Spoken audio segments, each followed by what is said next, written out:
Com um intervalo de praticamente uma semana entre uma partida e outra, Alberto Valentim e a Ponte Preta vem tendo tempo suficiente para trabalhar e ajustar os detalhes do jogo anterior, depois da derrota para o Brusque. Por exemplo, o comandante focou nos ajustes defensivos e contra o Náutico, mesmo com um jogador a menos, a macaca não foi vazada jogando nos aflitos. A campanha atuando fora de casa nesta Série C é praticamente impecável, com 3 vitórias e um empate. E não à toa, a Ponte segue na liderança isolada da competição, 2 pontos à frente do segundo colocado. Eu queria ter essa explicação assim, né? É claro que nós queremos vencer em casa, fora de casa, sempre que puder tá vencendo, né? Mas como você falou, chega uma coisa a ser até inexplicável assim, né? Parece até que nós queremos mais ganhar fora de casa do que em casa e pelo contrário, né? Vencer é muito bom diante do nosso torcedor. É melhor ainda, né? A boa posição na tabela também reflete a insistência da equipe em jogos truncados durante os 90 minutos. Em 3 ocasiões, a macaca não desistiu e foi premiada no fim, como na vitória contra o Náutico no último sábado. Dos 16 pontos somados até aqui, 9 foram graças a 3 gols após os 40 do segundo tempo. Sem essas bolas na rede, marcadas por 3 jogadores diferentes em jogos fora de casa, a Ponte estaria na 8ª colocação com 10 pontos conquistados. Elvis foi às redes contra o Confiança, Jé contra o Ituano e Everton Brito na importante vitória sobre o Timbu na última rodada. Só que parece que tá fácil, mas não é, cara. Se vocês pegar esse grupo, eles têm batido o recorde dos últimos anos da Ponte Preta em questão física, em distância percorrida, em sprint, todos esses detalhes.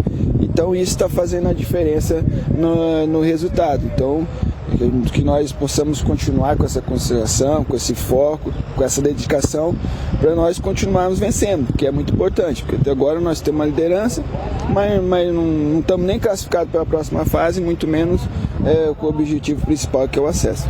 Com mais tempo de preparação antes do próximo compromisso, Alberto Valentim trabalha para encontrar um substituto para Emerson Santos no sistema defensivo.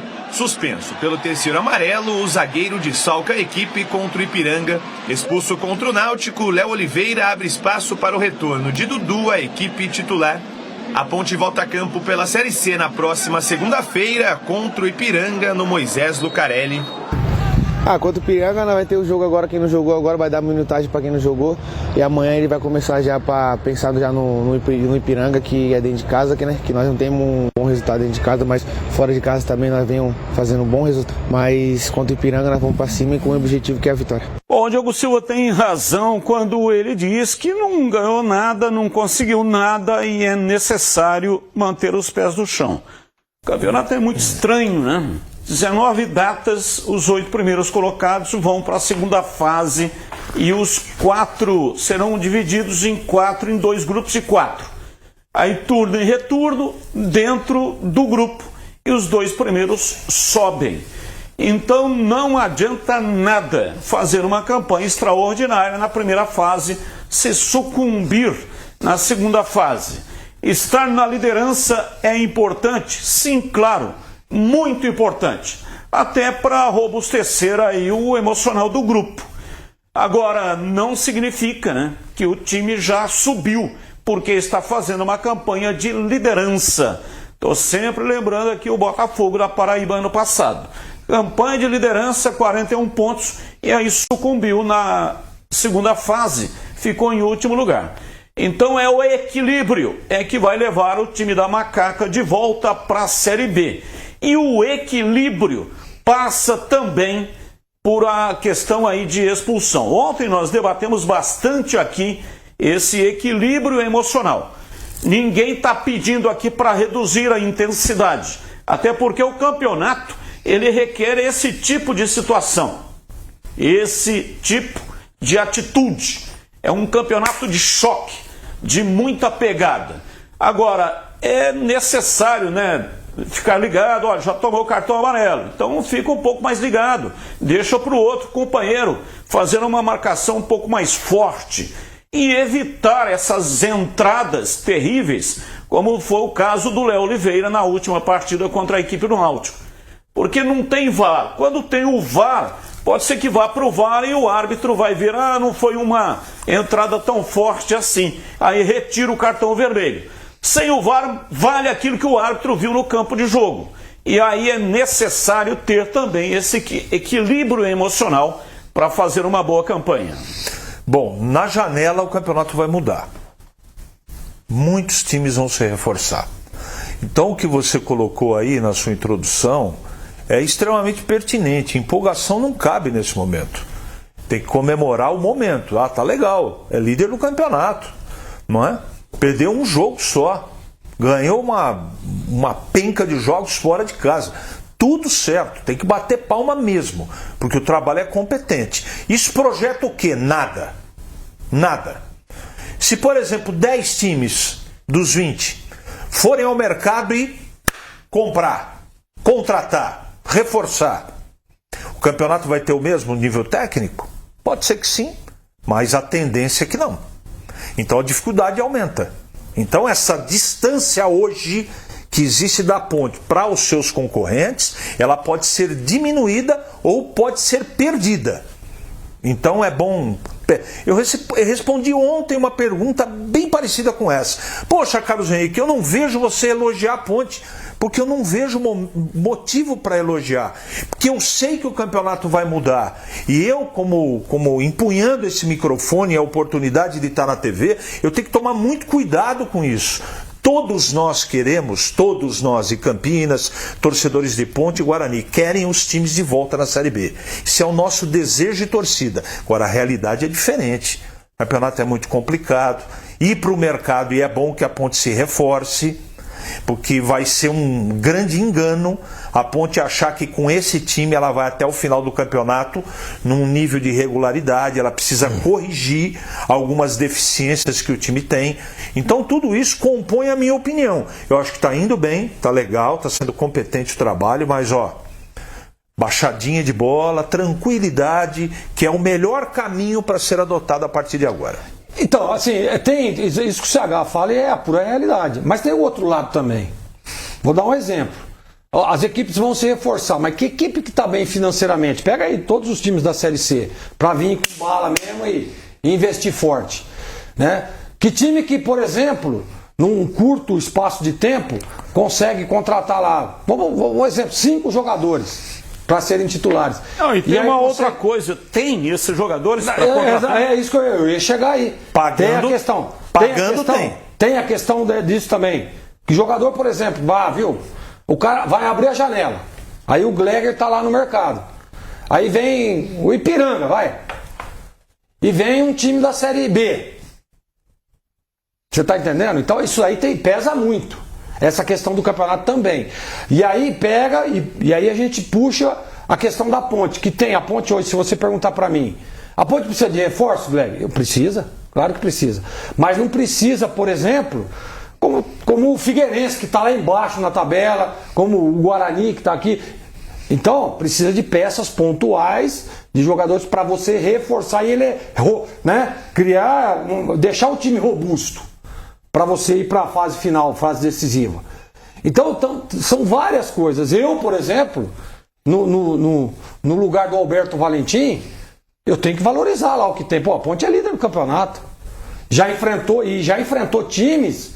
Né? E que dá para você, já enfrentamos times que estarão lá na próxima fase. Eu, por exemplo, acho que o Brusque, que venceu a Ponte aqui, vai classificar.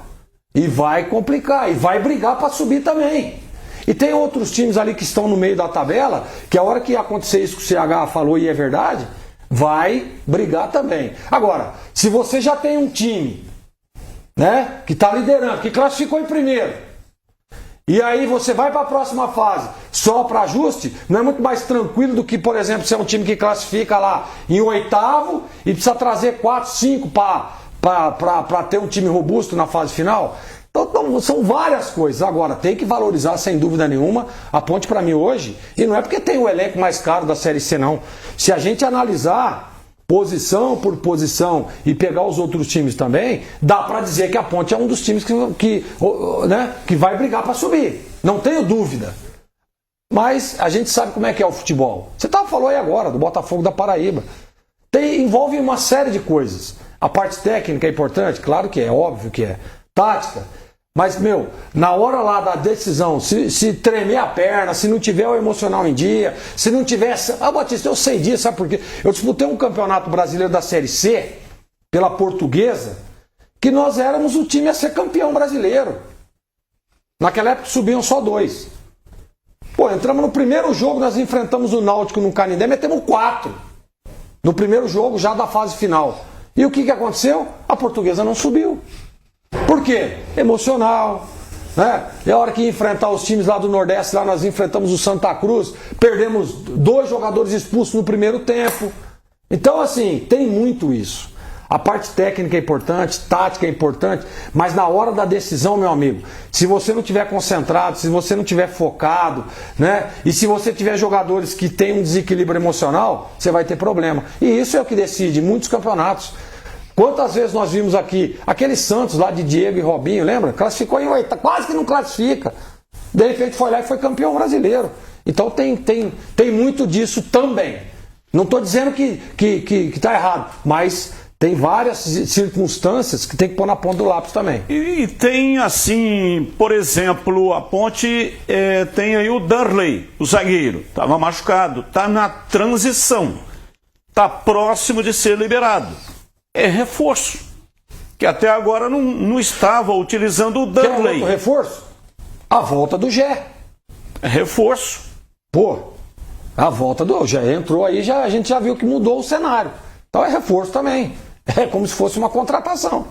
Exatamente. Então, tem que contratar. Acho até que tem, pontualmente. Agora, inchar o elenco também, né? Não faz sentido.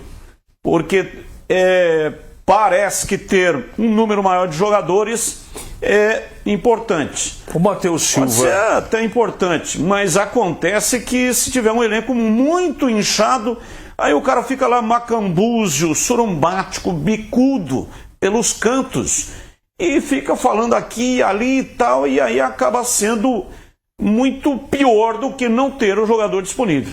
A saída do Matheus Silva e provavelmente do Renato abrem espaço na folha. Dá para contratar sim, é só ir no mercado pontualmente.